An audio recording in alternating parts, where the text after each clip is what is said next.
ಮುಂದೆ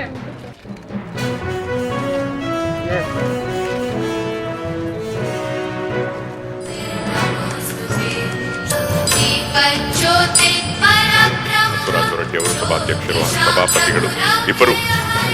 ಇದೀಗ ಸಭಾಧ್ಯಕ್ಷರಾದ ಶ್ರೀ ಖಾದರ್ ಕರಾವಳಿಯ ಪ್ರದೇಶದಲ್ಲಿ ನಡೆಯುವಂತಹ ಒಂದು ವಿಶೇಷ ಒಳ್ಳೆಯದಾಗಲಿ ಅನ್ನುವಂತಹ ಹಾರೈಕೆ ಈ ಮುಖ್ಯಮಂತ್ರಿಗಳಿಗೆ ಅಕಾಡೆಮಿ ಪ್ರಶಸ್ತಿ, ಕರ್ನಾಟಕ ರಾಜ್ಯೋತ್ಸವ ಪ್ರಶಸ್ತಿ, ಅಭಿನಂದನೆಗಳು. ಜನತೆಯ ಪರವಾಗಿ ಅಭಿನಂದನೆಗಳು. ಜನತೆಯ ಪರವಾಗಿ ಇದು ಮತ್ತೊಮ್ಮೆ ಜೋರಾದ ಕರತಾಡದೊಂದಿಗೆ ಅಭಿನಂದನೆಗಳು. ವರ್ಷದಲ್ಲಿ ಕೇಂದ್ರ ಸಾಹಿತ್ಯ ಅಕಾಡೆಮಿ ಗೌರವಕ್ಕೂ ಸಹ ರೆಡಿಯಾಗಿ ನಿಂತ ಪ್ರಾಂಶುಪಾಲರಾದ ಡಾಕ್ಟರ್ ಪ್ರಶಾಂತ್ ಮಾಟ್ತಾ ಅವರಿಗೆ ರಾಜ್ಯೋತ್ಸವ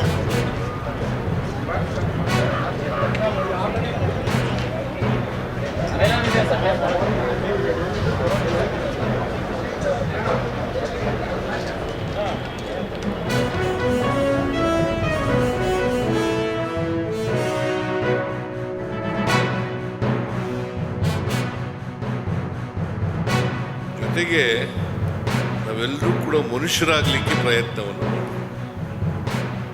ಮನುಷ್ಯರಾಗ್ತಕ್ಕಂಥದ್ದು ಬಹಳ ಮುಖ್ಯ. ಬರೀ ಓದ್ಕೊಂಡು ವಿದ್ಯಾವಂತರಾದರೆ ಪ್ರಯೋಜನ ಆಗಲ್ಲ. ನಾವೆಲ್ಲರೂ ಕೂಡ ಮನುಷ್ಯರಾಗ್ತಕ್ಕಂಥ ರೀತಿಯಲ್ಲಿ ಮಾಡಬೇಕು. ನಿಮಗೆ ಮನುಷ್ಯರನ್ನಾಗಿ ರೂಪುಗೊಳ್ಳಲಿಕ್ಕೆ ಅನೇಕ ಪುಸ್ತಕಗಳು ಸಿಗ್ತವೆ. ಅದರ ಓದಿನ ಹವ್ಯಾಸವನ್ನು ಬೆಳೆಸ್ಕೊಳ್ತಕ್ಕಂಥದ್ದು ಅತ್ಯಂತ ಅವಶ್ಯ. ನೀವು ಆ ಹವ್ಯಾಸವನ್ನು ಬೆಳೆಸ್ಕೋಬೇಕು. ಮತ್ತು ಮಕ್ಕಳಿಗೆ ಈ ಓದೋ ಹವ್ಯಾಸವನ್ನು ಬೆಳೆಸ್ತಕ್ಕಂಥದ್ದನ್ನು ಮಾಡಬೇಕು. ಈಗಿನ ಮಕ್ಕಳೆಲ್ಲ ಏನು ಮಾಡ್ಬಿಡ್ತವೆ, ಟಿ ವಿನಲ್ಲಿ ಸೋಷಿಯಲ್ ಮೀಡಿಯಾ ನೋಡ್ಕೊಂಡು ಅವನ್ನೇ ಹಿಡ್ಕೊಂಡು ಕೂತ್ಬಿಟ್ಟಿರ್ತವೆ, ಅಡಿಕ್ಟ್ ಆಗಿಬಿಟ್ಟಿರ್ತಾರೆ. ಅದಕ್ಕೆ ಆ ಮೊಬೈಲ್ ಫೋನ್ಗಳಿಗೆ ಅಡಿಕ್ಟ್ ಆಗಿಬಿಟ್ಟಿರ್ತಾರೆ. ಅದ್ರ ಬದಲು ಪುಸ್ತಕಗಳಿಗೆ ಓದ್ತಕ್ಕಂಥ ಅಡಿಕ್ಟ್ ಆಗಲಿ ಅಂತಕ್ಕಂಥ ಮಾತುಗಳನ್ನು ಹೇಳಲಿಕ್ಕೆ ಬಯಸ್ತಾ ಇದ್ದೇನೆ. ಇವತ್ತು ನಮ್ಮ ಕಾದರವರು ಮತ್ತು ಹೊರಟಿ ಸಾಹೇಬರು ಸೇರಿ ಮತ್ತು ನಮ್ಮೆಲ್ಲ ಇತಿಹಾಸಕ್ಕೆ ಪುಸ್ತಕ ಹಿಡಿದೇ ನಾವೇನು ಮಾಡ್ಲಿಕ್ಕೆ ಸಾಧ್ಯ ಇಲ್ಲ. ಇದಕ್ಕೆಲ್ಲ ಒಂದು ಹೊಸ ಆರಂಭ ಶುಭವಾಗಲಿ. ಜನ ವಿಧಾನಸೌಧಕ್ಕೂ ಬಂದಂಗೆ ಆಗಬೇಕು. ನಮ್ಮ ತಲೆಯಲ್ಲಿ ಜ್ಞಾನದ ಭಂಡಾರ ನಮ್ಮ ತಲೆ ಒಳಗಡೆ ಹೋಗೋ ರೀತಿಗೆ ಅನುಕೂಲ ಆಗಬೇಕು ಮುಂದಿನ ಹೊಸ ಪೀಳಿಗೆಗೆ.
ಮಾಡೋಕ್ಕೆ ಇವತ್ತು ಹಂಪೆ ಉತ್ಸವಕ್ಕೆ ಬಂದಿದ್ದೀವಿ.